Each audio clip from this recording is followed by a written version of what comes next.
Pais ativados, mais uma vez estamos aqui com uma pessoa muito especial, o pastor Gabriel Mota. Seja bem-vindo. Seja bem-vindo, Já participou de pastor. várias conferências nossas, Sim, acho que desde o comecinho, né? Sim, Já é de casa, gente.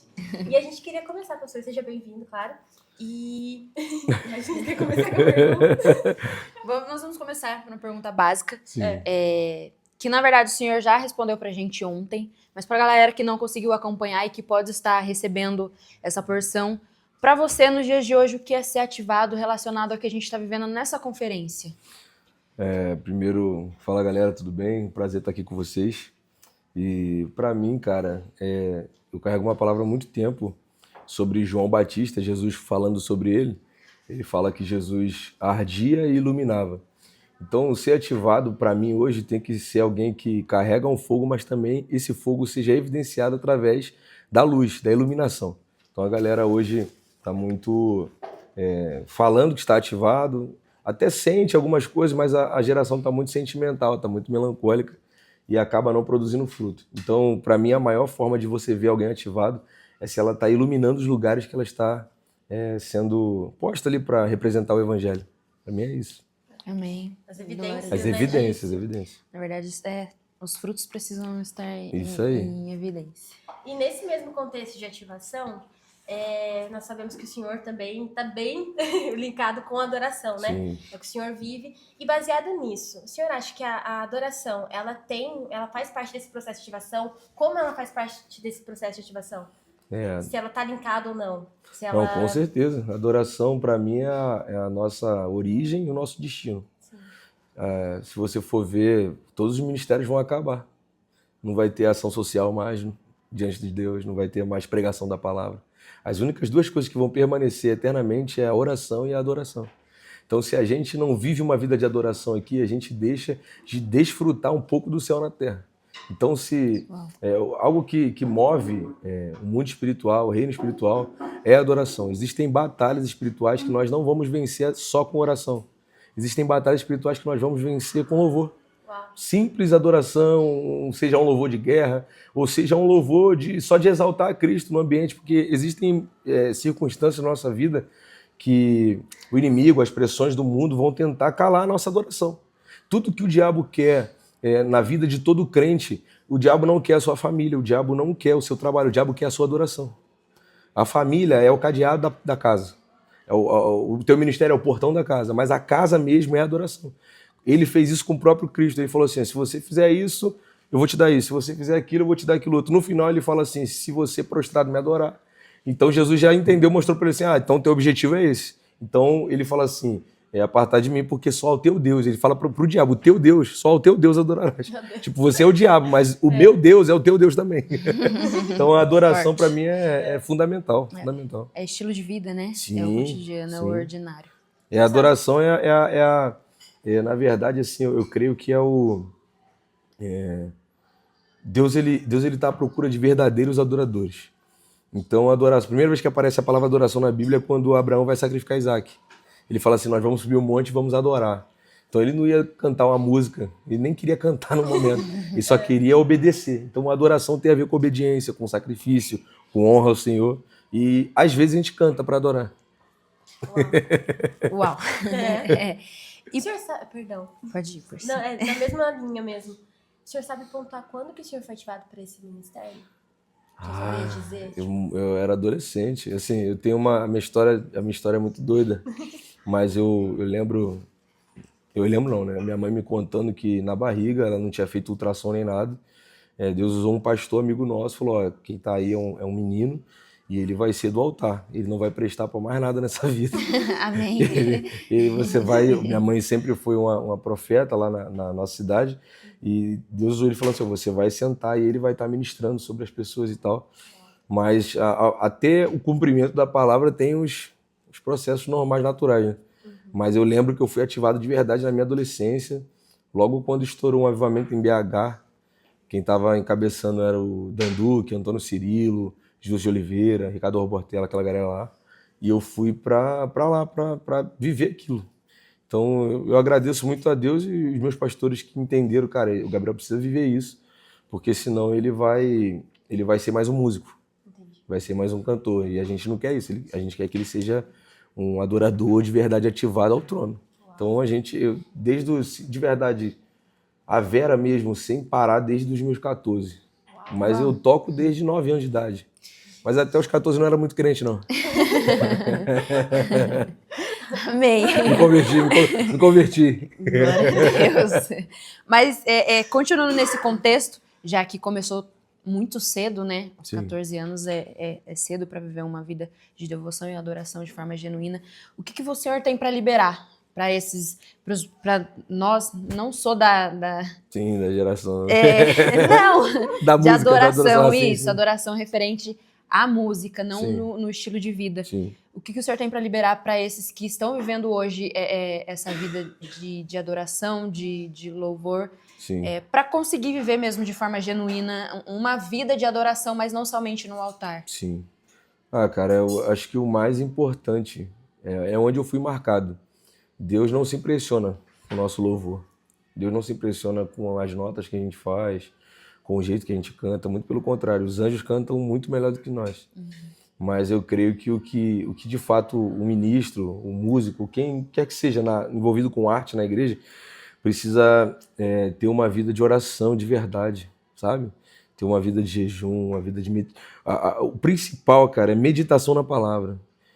Onde eu vou, a gente roda aí por muitos lugares, a gente vê adoradores muito, muito rasos na Bíblia. As pessoas querem ministrar e querem fazer um espontâneo, não sai do ou do porque não tem conteúdo. Então, como eu vou liberar sobre alguém se eu mesmo não carrego nada? Como eu preciso ter um tempo de conhecimento de quem Deus é? E às vezes a gente fica só limitado a experiências místicas, assim, né? Pô, eu tava aqui, aí Jesus apareceu. Eu tava aqui, Jesus mexeu na minha perna. Conhecimento da palavra simples. Porque é esse conhecimento da palavra que irá te levar para níveis de conhecimento até da onde Deus está no lugar. Tenho várias experiências que a gente tem a escola junto com o Gil, né? A escola de devoção, de que no começo, às vezes, a gente ministrando, aquele ambiente fechado, a galera não entendia muito ainda. E no meio da adoração, o Senhor ia liberando algumas palavras e a gente precisa ter discernimento do que está acontecendo nas regiões celestiais. O que Deus quer fazer. Sem tempo com Deus. Vou dar um exemplo simples. A minha esposa pode me ligar a qualquer hora do dia e falar oi. Eu vou saber que é ela. Porque eu vivo com ela. Tenho intimidade com ela. Da mesma forma, o ministro precisa conhecer a voz de Deus. Ele não precisa ter mais essas dúvidas. Dúvidas a gente tem no começo da caminhada. Cara, será que eu ouvi Deus mesmo? Agora, quando você caminha com Jesus, você sabe, não, Jesus está falando comigo. Você pode até ter medo de entregar uma palavra ou de mudar uma canção. Eu vejo muitos ministros fechados na lista que produziram. Cara, eu orei e eu senti no coração de fazer essa lista aqui. Às vezes a lista está acabando com o mover do Espírito. Não porque as músicas estão erradas, mas porque, às vezes, você, na sua ingenuidade mesmo, cara, vou fazer isso aqui hoje. E Deus está falando assim, não, cara, não é sobre fogo que eu quero falar sobre humildade. Mas a gente bate o pé, mas eu ensaiei tal música do fogo, Deus. Só que na adoração, de fato, o nosso trabalho é levar as pessoas para um lugar que a gente conhece, que é a presença de Deus. Então, o conselho que eu dou é conheçam o Senhor, conheçam a palavra. Sem isso, nós vamos ser igual músicos mundanos. Vamos fazer som. Meu Deus. E o senhor ministra em muitas igrejas, né? Então, eu imagino, como eu falei, né? O senhor já participou de várias conferências nossas, já ativadas. Muito bom. E é sempre algo novo para o senhor? Como que funciona esse processo? Cara, a gente vem com uma expectativa muito alta em Deus, porque cada conferência, cada lugar, Deus tem uma palavra rema. Então, por exemplo, hoje aqui é Ativados por um propósito maior. Eu creio que os líderes não estavam em casa, olhando por nada, e falaram assim, vou botar esse tema aí. Houve uma oração, houve um preparo. Estabelecido direitinho e tal, Deus falou. Então, a gente vem nessa pegada. Só que o interessante por mais que tenha essa palavra já direcionada, Deus é soberano. Então, no meio disso tudo, Deus não vai mudar a palavra do congresso, mas ele tem, às vezes, uma palavra específica para cada um. E, às vezes, exemplo, ontem eu preguei, diversas pessoas ontem no final falando comigo, pô, pastor, tal parte falou comigo.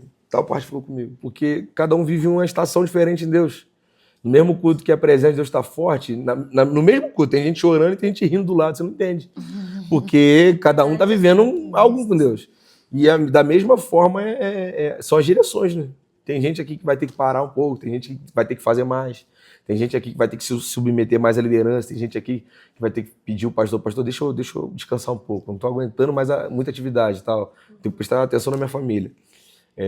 Mas eu creio que Deus fala, como o Luciano Subirá fala, ele personaliza a palavra. A gente está pregando algo aqui e o Espírito Santo vai lá e não, isso é para você, isso é para você, isso é para você. Eu aprendi lá atrás, quando eu fazia teologia, o meu professor falava assim, Gabriel, pregação é igual ao peixe. Você come a carne e tira a espinha. Às vezes nem tudo da pregação vai servir para você. Mas algo específico, né? Uma palavra. Exatamente. E às vezes até o pregador falha. É o ser humano. Às vezes ele falha com o entendimento errado, ou pesa muito a mão, ou deixa de trazer algo diretivo e tal.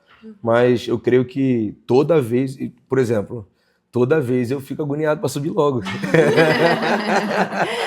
Eu fico agoniado, falo, meu Deus, eu quero ministrar e tal. Quando vai chegar a minha hora, né? Falo com o pastor Jades, me ajuda e tal, porque acaba a adoração, me dá um nervoso. Deixa eu subir. Me dá um nervoso, cara. Uma ansiedade boa, expectativa boa, cara. Quero viver logo isso. É triste até dizer, mas falta isso hoje em dia, sim, né? Sim. E glória a Deus por isso. E muitos também fogem, não necessariamente na adoração ou para ministrar uma palavra, mas aquilo que o senhor tem, assim como o senhor falou conosco ontem, né? E de fato, a gente tem que parar, né, de fugir disso, nós jovens, principalmente. Nós somos muito limitados. Uma montanha-russa, eu acredito. Vou ficar oscilando, né? Exatamente. Sim. Você quer? Eu quero. Uma última para fechar no ping-pong que a Giovana comentou. Mudando um pouco um contexto, a gente sabe que o senhor caminha junto com o pastor Gil, que também já é da casa. Sim. E sabemos sobre a manifestação, todos os anos tem. Hoje, graças a Deus, vai ter mais uma, né? Glória a Deus. Em nome de Jesus. A gente está lá. Mas nós sabemos também que o senhor caminha com ele não somente na manifestação. Sim. Em outros algum evangelismo e trabalhos específicos que são feitos lá. Sim. Nos conta mais um pouco sobre isso. Cara, a vivência de viver isso lá, aquilo que o senhor tem feito no Rio de Janeiro. Cara, gente, o senhor me deu uma palavra no início do ano. No início do ano eu e minha esposa começamos o ano, Deus deu uma direção pra gente. Na verdade, eu fui orar, tipo assim, 2 dias antes de encerrar o ano. Deus falou comigo assim, eu quero que você comece o ano em jejum. Quero que vocês façam 40 dias aí e tal. Eu falei, caramba, amém. Só que como eu sou um cara ansioso, eu não comecei dia 1º, comecei dia 30. Comecei logo, pá. Cara, no segundo dia Deus começou a me dar visões sobre o Rio de Janeiro específico.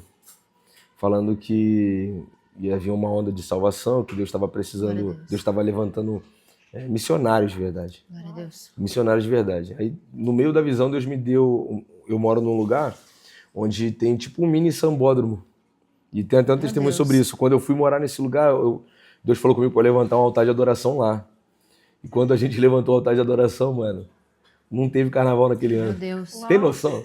E o carnaval que rola desde sempre, os caras falaram assim, cara, não vai ter mais. Meu Deus. Minha esposa tava fazendo unha, a mulher ficou chateada. Ela falou, o que foi? Eu falei, não, mandaram mensagem aqui no grupo falando que esse ano não vai ter carnaval aqui.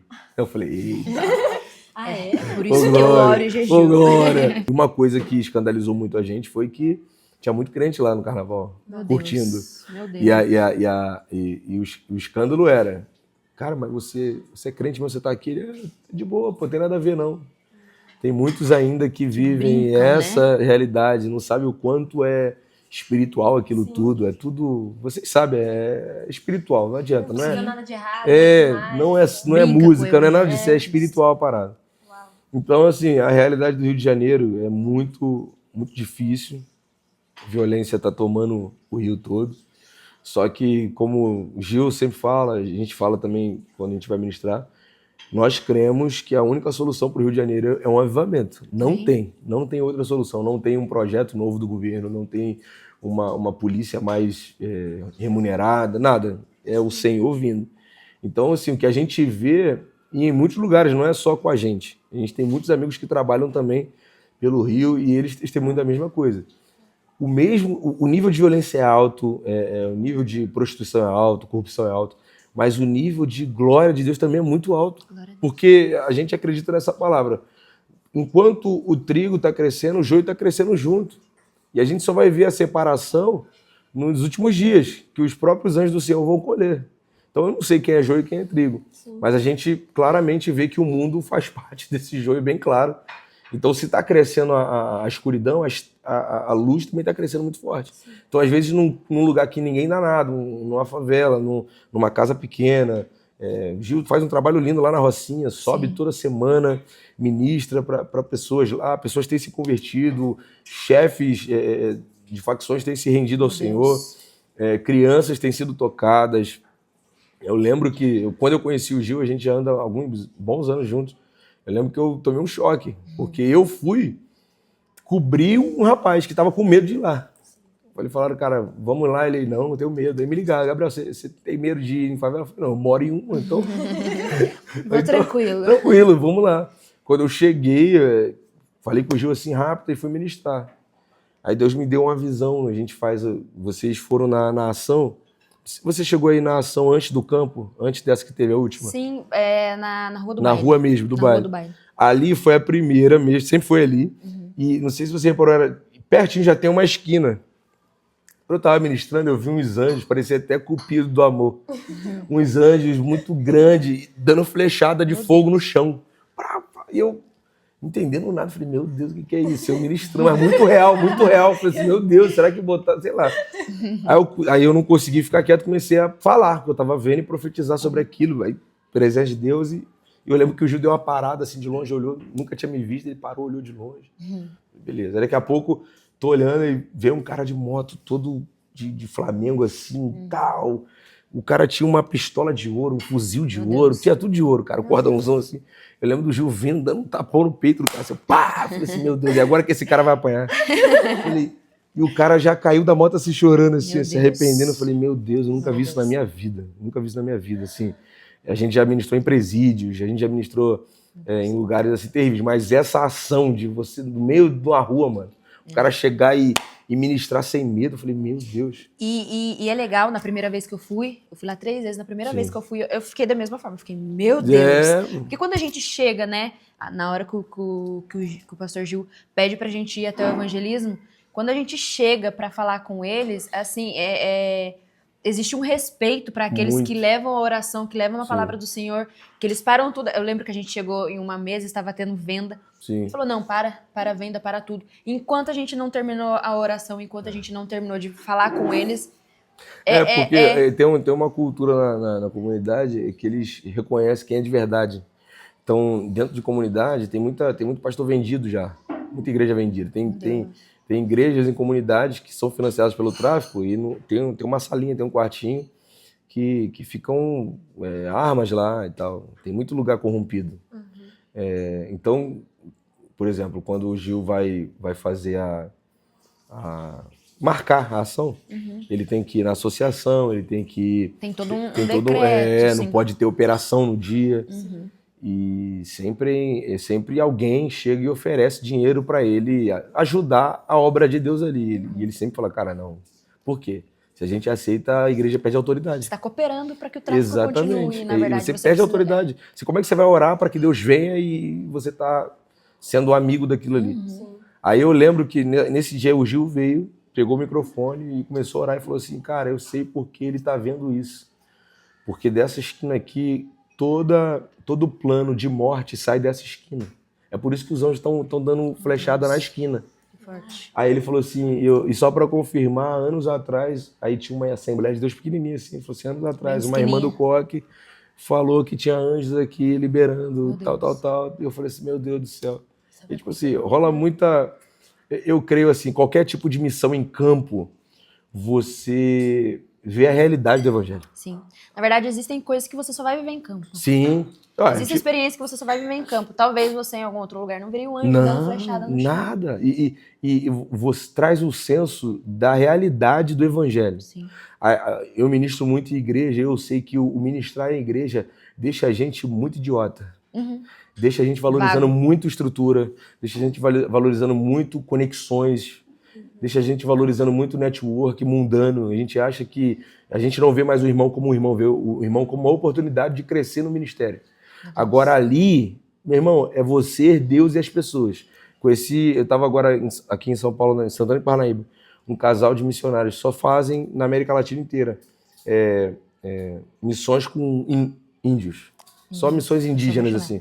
Cara, Eu sou suspeita. é surreal. É cada testemunho que você ouve que você fala assim, cara, eu sou muito ruim, eu sou muito fraco. Na verdade, a Tem gente olha e amigos- fala, meu Deus, que vago, que Sim. vazio. Tem amigos nossos, nunca vieram aqui não. A gente estava para marcar. João e Maria, por exemplo, são ex-muçulmanos há muitos anos, estão com a gente na escola direto. Pô, eles eram perseguidos no Egito. Meu Deus. Maria era uma princesa lá, alguma coisa assim. E ele também ele ia se tornar sheik. Então, pô, eles eram de uma linha muito grande, muito alta. Quando eles anunciaram tudo por Jesus, a cabeça dele foi a preto. Então, o que eles faziam, né? Por amor à terra, eles vinham pro Brasil, eles vieram pro Brasil e tal, aprenderam. E todo ano eles vão lá. Só que eles vão assim, como muçulmanos gostam de fazer filho, é ele, a esposa e uma galera. E já estão alguns casados. E assim, vai a esposa num voo, ele vai em outro, os filhos vão em outro. Porque, tipo assim, se pegarem eles vão morrer, vão glorificar Jesus na morte. Olha a realidade. A galera tá saindo para ministrar. Sim. Não, se forem pegos, nós sabemos que ele morreu e glória seja dada ao Senhor. Vamos pro Sudão do Sul, onde ninguém fala dessa guerra, mas há uma guerra civil no Sudão do Sul há muitos anos. É um dos países que estão entre os 50 dos perseguidos. Terrivelmente. Eles levam toneladas de alimento, levam bíblias, a gente está vendo de fazer uma escola lá em janeiro para formar líder. Porque a função não é levar brasileiro para lá, a função é formar líder na terra. Sim. Pessoas que conhecem a cultura, tal. E ele falou, Gabriel, a gente está precisando de trabalhadores. Falta. E a missão, seja ela urbana ou transcultural, cara, te tira de você. Você para de pensar em, nossa, o som hoje estava ruim. Não tem som, pô. Como é que vai estar ruim? A música hoje não fluiu. Não tem essa de você fluir. Faz com o que tem. Exatamente. Não tem som, tem o quê? Minha voz? Então vamos. É ali que você vê se você anda com Jesus ou não. Porque tem um amigo meu que fala, um profeta, já vi até aqui. Ele fala assim, Gabriel, ter Jesus com um pad no fundo, ar-condicionado, é mole. Eu quero ver numa reunião 3 horas da tarde, você e a pessoa. E aí? Será que Jesus vai vir ali de verdade? Será que vai ter palavra profética? Será? De certa forma, isso... Perdão, de cortar. Não, a gente já teve experiências, né? Nós fazíamos trabalhos em aldeias de uma indígena vir e chegar e perguntar por que o senhor tem fogos nos olhos, entendeu? São coisas assim que se você não tiver uma base bíblica... Exato, entendeu? Mas ela teve a experiência de ver não, ou não? Ela Vocês falaram? Ter um entendimento. Entendi. E aí se você não tem uma base bíblica, que é você, a pessoa ali, o que você sabe de Cristo. Exatamente. Aí se você não tem uma base bíblica, você não consegue explicar, você não consegue... A gente, assim, eu amo estar na igreja, de verdade, fui chamado para isso. Eu creio que cada um tem uma missão, né? Daniel estava no palácio, Jeremias estava no templo e Ezequiel estava nas pedras lá com os escravos. Então, a gente não está guerreando. É melhor estar no campo, melhor estar na igreja. Mas quando a gente está muito só na igreja, a gente perde esse feeling de pregar para quem não sabe de nada. Sim. A gente já está acostumado a falar uma palavra e a igreja já entender o que você está falando. Então, vocês estão ligados, né? Começa a falar e é fácil. Agora, quando você fala assim, não, porque Jesus não sei o que lá. Um testemunho, essa amiga Maria, ela se converteu, ela odiava o Deus muçulmano, Alá. Porque algumas frases, alguns versículos do Alcorão e da Jihad, se não me engano, falam que mulher não serve para nada. Mulher é menos que cachorro. Para ter noção, ela fala que se um cara tá numa mesquita e ele faz um ritual de purificação, se ele encostar no cachorro, ele vai para casa. Se ele encostar no mendigo, ele vai para casa. Se ele encostar no lixo, ele vai para casa. Se ele encostar na mulher, ele volta para limpar de novo. Meu Deus. Do quanto eles amam as mulheres e do quanto a Globo mostra essa mulher maravilhosa, cheia de ouro. Não existe isso. Ela fala, essas novelas de vocês é tudo mentirosa. Aquilo dali, às vezes, é só para expor alguma coisa. Mas, geralmente, a mulher anda com uma burca, com um véu aqui que ela quase não enxerga. Não é que ela não que ela consegue ver, ela não enxerga direito, ela vê vultos. Tem noção? A mulher andar na vida vendo vultos, assim, tipo, tem alguém aqui. E ela fala que odiava isso. Ela, cara, esse Deus nosso não ama. Então, o tempo dela de oração, ela ia pro quartinho dela e ficava em pé, esperando passar a hora pra mãe não brigar com ela. Aí ela saía. Teve um dia que o João, que era o pretendente dela, já tinha se convertido, falou com ela sobre Jesus. Ela chamou de Jesus de demônio. Esse é um demônio cristão que você inventou. Pra tu ver a ignorância do... como é que fala? Eles ridicularizam mesmo Cristo, né? Aí ela falou que numa dessas orações, ela falou, vou ficar aqui 40 minutos à toa.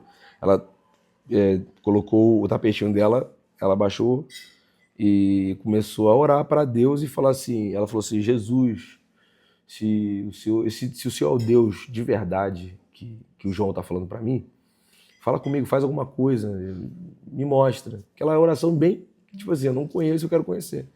Ela falou que sentiu uma presença na frente do rosto dela, assim, ela estava com o rosto no chão. Quando ela olhou, ela viu um pé muito, muito brilhoso, muita luz, assim. E ela tentou olhar para cima e não conseguia, porque ela falou, meus olhos pareciam que eu ia derreter. De tanta luz e fogo ao mesmo tempo, eu não conseguia. Eu ficava tentando e não conseguia. Meus olhos queimando. E ele falou uma coisa só comigo, eu sou a porta, e desapareceu. Meu Deus. Aí ela ficou aquilo, eu sou a porta, isso significa nada para mim.